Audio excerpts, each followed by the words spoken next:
গ্রামের সাধারণ বেনিফিশিয়ারিদের জন্য বরাদ্দ হিউম পাইপ অন্যত্র বিক্রি করার অভিযোগ গ্রাম পঞ্চায়েতে তৃণমূল সদস্যের স্বামীর বিরুদ্ধে। জলপাইগুড়ি জেলার ধূপগুড়ি ব্লকের ঝাড়ালতা 2 নম্বর গ্রাম পঞ্চায়েতের ঘটনা।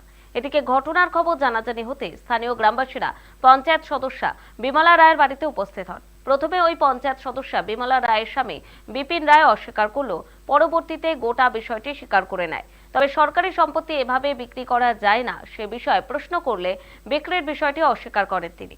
এদিকে সরকারি পাইপ অন্যকে দেওয়া নিয়ে ভুল স্বীকার করে সেই পাইপ আবার ফেরত দেওয়ার আশ্বাসও দিয়েছেন বিপিন রায়। এদিকে গোটা ঘটনা স্থানীয় উপপ্রধান দ্রুত ব্যবস্থা নেওয়ার আশ্বাস দিয়েছেন। এখন দেখার খবর সম্প্রচারের পর প্রশাসনিক কর্মকর্তারা কি পদক্ষেপ নেয়, পাইপটি আবার পুনরায় ফিরিয়ে আনা হয় কিনা সেদিকে নজর থাকবে সকলের।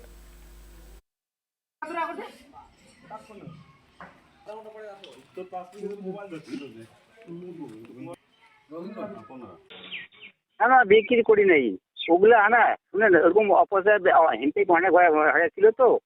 তা আমি ওই 5টা বাড়ি থেকে ওই যে তুলে তুলে ওইগুলো বেকার পড়ে আছে, তো অন্যটা দিলে যেহেতু আমাকে সংসদে মানে 3 রাতের স্থানে মানে দিচ্ছি মন্দিরের সামনে।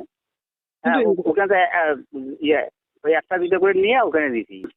ওটা বেনিফিশিয়ারি না তো, ওগুলা ওগুলা 2-1টা করে কেউ নিয়ে গেছিল, অনেক কালপার ছিল তো। আমি ওটা বেনিফিট ছিল না, 2-1টা করে ছিল। আমি 4টা বাড়ি থেকে ওই সংগ্রহ করে দিচ্ছি মনে হয়।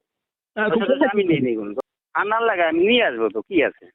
আমি বলছি আজকের দিনটা সময় তো, আমি আনার লাগে আমি নিয়ে আসবো কি আছে, দিচ্ছি তখন নিয়ে আসবো। আচ্ছা, আপনি ওটা আবার বলছি ফেরত আনবেন?